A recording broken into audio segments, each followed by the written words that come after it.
Bonjour à toutes et à tous, bienvenue dans Big Five. Vous l'attendez sans doute depuis 2 mois. Vous trouvez peut-être, comme moi, que le foot a moins de saveur quand elle n'est pas là. Chers auditeurs, nous arrivons presque au bout de ce tunnel sans Ligue des Champions.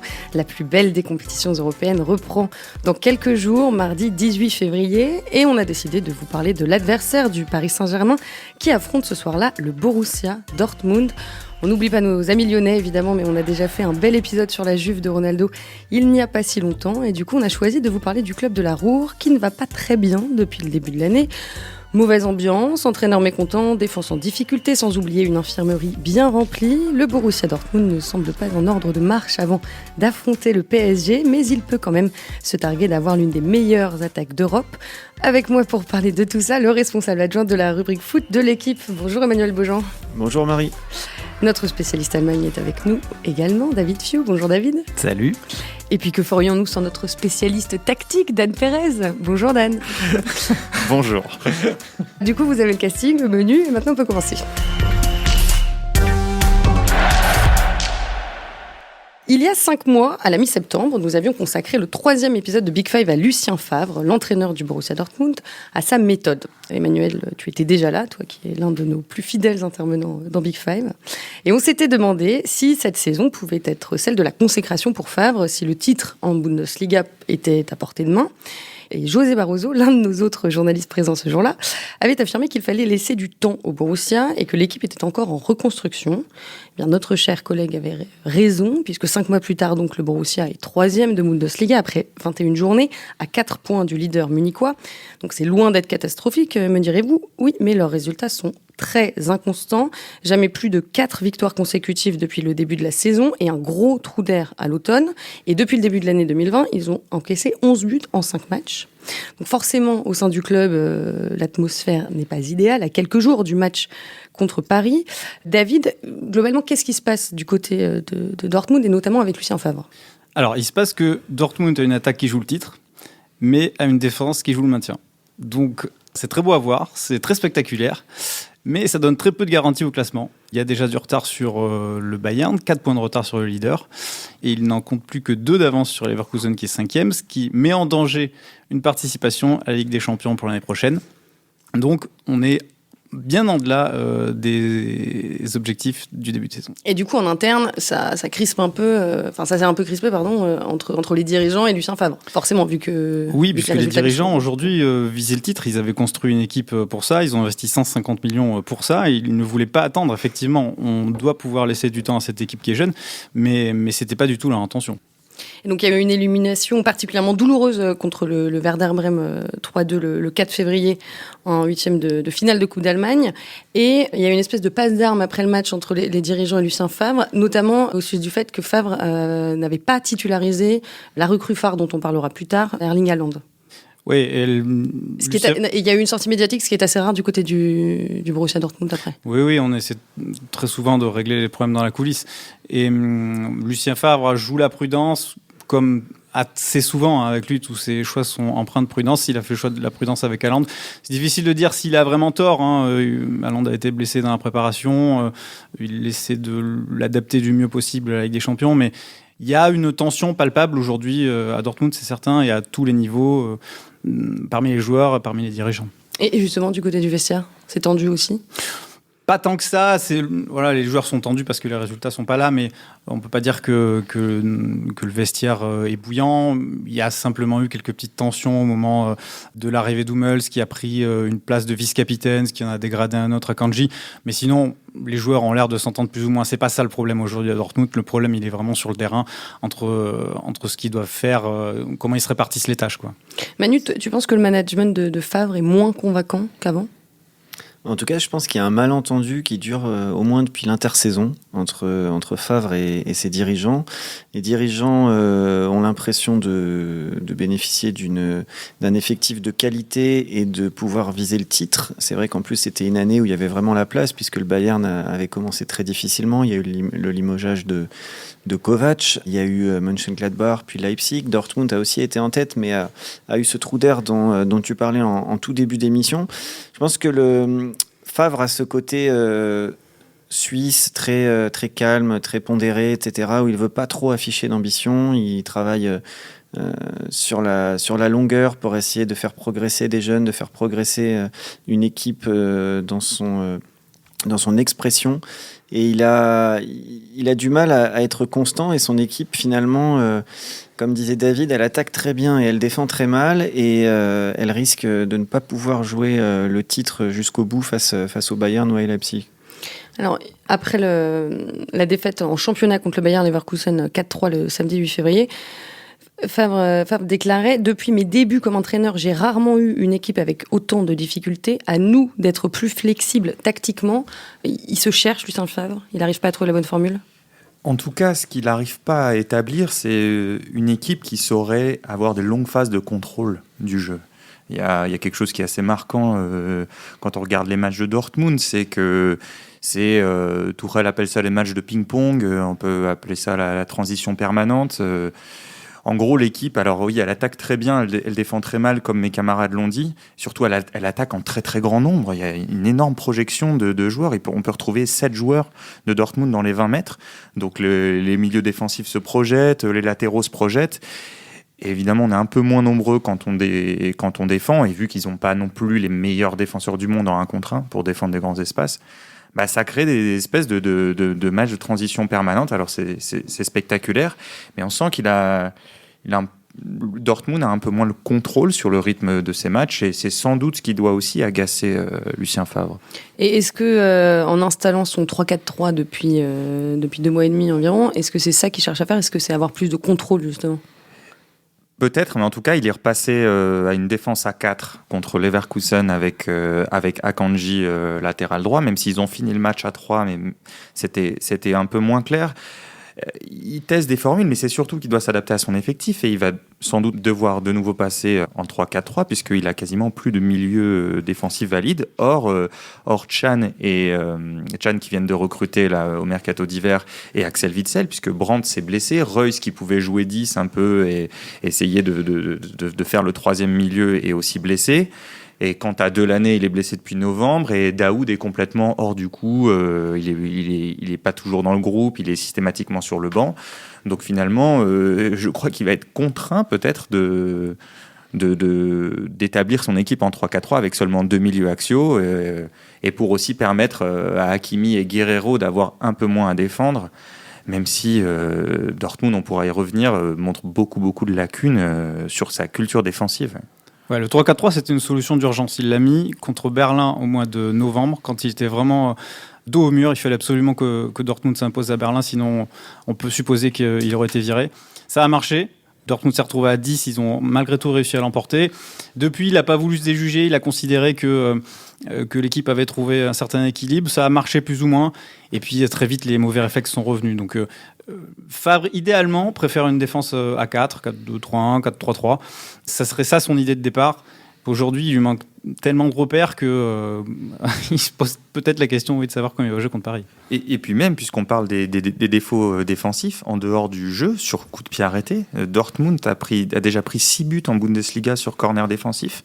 D'ailleurs, Favre a opté pour une autre formule que celle qu'il utilisait à Nice, c'est-à-dire que l'équipe défend en individuel, à part Hummels, sur les corners défensifs, et ils concèdent beaucoup d'occasions. C'est-à-dire que déjà, ils en concèdent dans le jeu parce qu'ils attaquent en nombre et qu'ils mangent beaucoup de transitions en retour.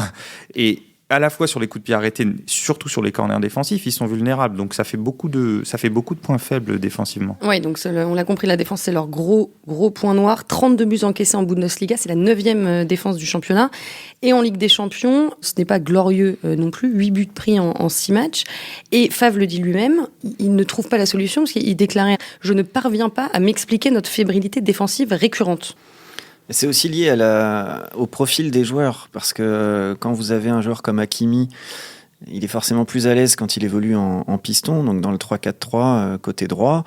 Il a une propension à aller vers l'avant, à être attiré par le but adverse et à venir percuter. Mais c'est vrai que quand vous attaquez à 6 ou 7, que vous avez des pistons très offensifs et que vous perdez le ballon sans avoir une véritable sentinelle et des défenseurs comme Akanji qui font aussi des erreurs individuelles, vous êtes extrêmement vulnérable. Donc il ne trouve pas forcément la solution, mais peut-être que son effectif n'est pas suffisamment équilibré non plus. Et il n'a jamais aligné la même défense dans les gros matchs. Il hésite beaucoup. Pratiquement jamais. C'est vrai, défense à 3, défense à 4. Il y a Zagadou qui est revenu en grâce un petit peu ces derniers temps. Hummels qui est revenu du Bayern, qui est censé être le patron, mais qui se retrouve aussi un petit peu seul dans cette défense centrale. Et Manu parlait du profil des joueurs, la nature même des défenseurs ne l'aide pas aussi. Ces défenseurs Zagadou, Akanji, qui aiment vraiment sortir de leur zone pour aller intercepter, jaillir un peu comme on voit parfois à Paris avec Kehrer ou Kimpembe. C'est des joueurs qui sont assez agressifs et donc qui sont sujets à erreur forcément, puisqu'ils prennent le risque régulièrement de sortir, d'aller intercepter et en se trouvant, ça pose des problèmes et ça expose énormément la ligne défensive. Déjà qu'eux-mêmes sont exposés par le fait que les milieux sortent beaucoup, que les pistons aillent très haut. En plus, leur nature même rajoute l'exposition à l'exposition, quoi. Ça devient vraiment assez compliqué de défendre. Ils sont systématiquement en danger. On a l'impression dès que l'adversaire a le ballon, quoi. Ils sont rarement en contrôle. Et comme certains essaient d'anticiper ce que tu disais, Dan, ils ont aussi des difficultés à s'aligner par rapport au hors-jeu, puisqu'il y en a parfois un, parfois deux qui montent, alors que Hummels est parfois plus en position de libéraux et ils prennent une ouverture dans le dos, ce qui fait que c'est vrai que quand on regarde un match de Dortmund, alors parfois pendant un quart d'heure ils peuvent être irrésistibles et marquer 3 buts, ça peut vraiment s'enchaîner, mais quand ils ratent leurs occasions et qu'ils perdent le ballon à un moment où ce n'était pas prévu, ils se retrouvent très vite exposés. Mais à vous écouter, messieurs, j'ai l'impression que pour vous, c'est aussi un problème de niveau des défenseurs. Alors que, par exemple, on a l'un de nos followers sur Instagram, Flo, qui se demande comment, avec d'aussi bons défenseurs, le Borussia peut avoir de si gros soucis défensifs. C'est-à-dire, il y a leur niveau déjà d'aussi bon. On pense que, à mon avis, je pense qu'ils sont d'accord que Akanji, Zagadou, c'est éventuellement des joueurs prometteurs, mais pas encore, pas encore prêts pour affronter des matchs face aux gros et des gros matchs de Ligue des Champions où on sait qu'en Ligue des Champions, il faut faire le moins d'erreurs possible défensivement, il faut laisser le moins de possibilités à l'adversaire et ce sont typiquement des joueurs qui en laissent, qui sont sujets à erreur comme on a dit et donc c'est déjà un premier problème. Ça plus la structure tactique de Dortmund, ça fait que il est difficile de dire que Dortmund a une super défense ou a individuellement des défenseurs du plus haut niveau. Je pense qu'on pourrait en citer au moins une dizaine plus forts que les défenseurs centraux de Dortmund actuellement.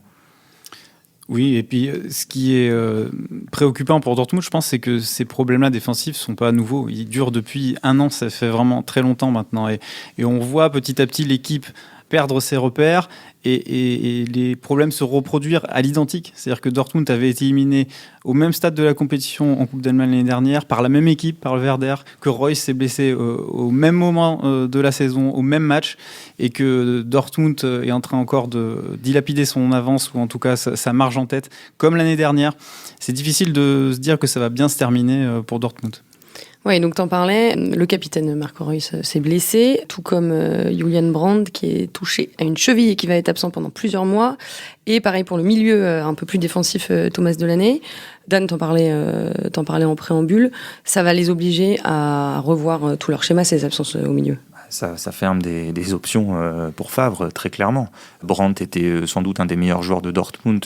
Je parle sous le contrôle de David, mais de la quinzaine de matchs que j'ai vus, c'était un des meilleurs de Dortmund qui pouvait apporter un peu de stabilité au milieu, un peu plus de contrôle.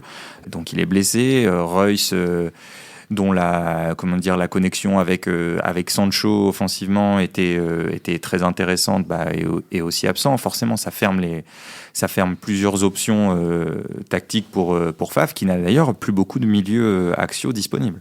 Oui, alors peut-être que la blessure de Brandt... la blessure de Reus, c'est peut-être un mal pour un bien, parce qu'il était vraiment clairement dans un creux individuellement. C'est le capitaine, il a un rayonnement sur le terrain, mais offensivement, le faire remplacer par Thorgan Hazard, par exemple, c'est pas forcément une perte aujourd'hui.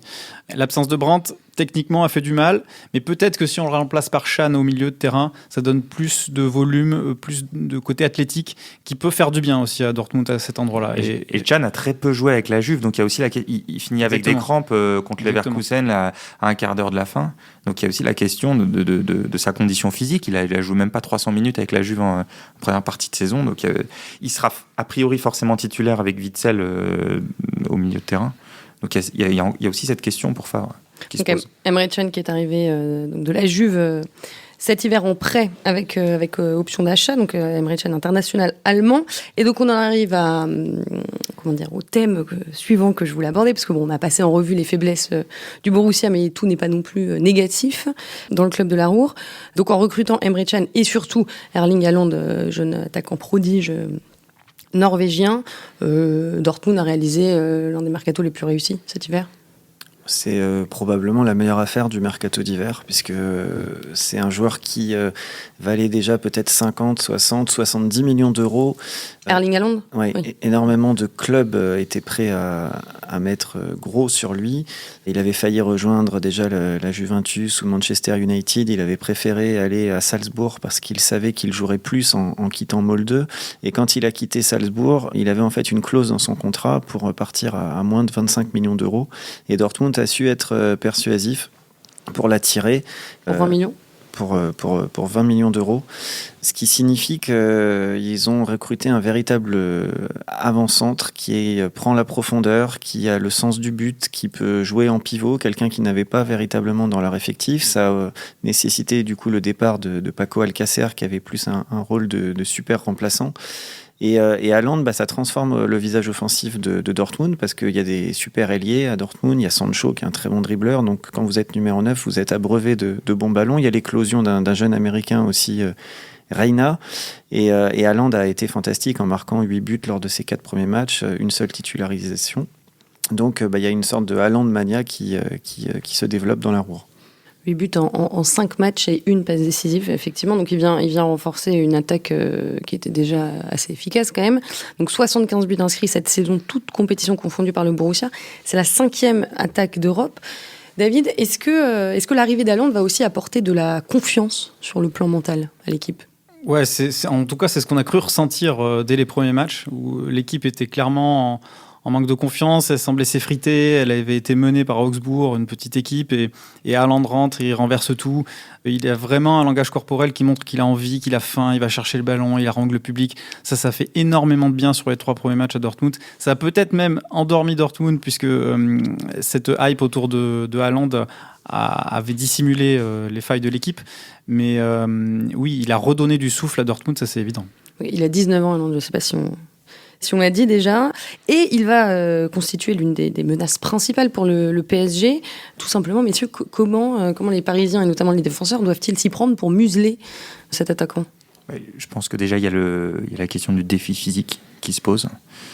Sur ce plan-là, on peut imaginer qu'un Kimpembe, malgré sa propension aux erreurs, pourrait tenir le choc dans le duel pur. Hein. C'est un défenseur qui est dans le duel pur, qui est assez excellent, qui joue beaucoup sur son physique.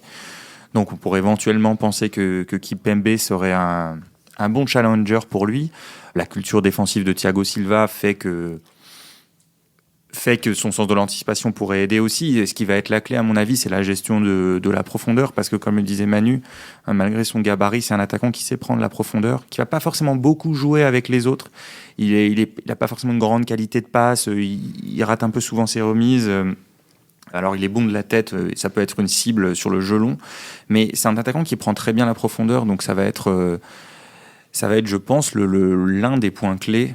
En tout cas, si on parle juste d'Haaland dans la manière de défendre, c'est comment on va gérer la profondeur. Parce qu'il y a vraiment, je pense que le grand joueur offensif de Dortmund, ça reste encore Sancho, hein, qui est assez spectaculaire à la fois dans ses dribbles, et il a un sens de la passe vraiment, vraiment très très développé. C'est un joueur impressionnant, je trouve. Dès maintenant, il a beaucoup de potentiel, mais c'est déjà un joueur très impressionnant. Oui, je pense que Sancho va créer des différences, et que Haaland sera une très grande menace pour le Paris Saint-Germain.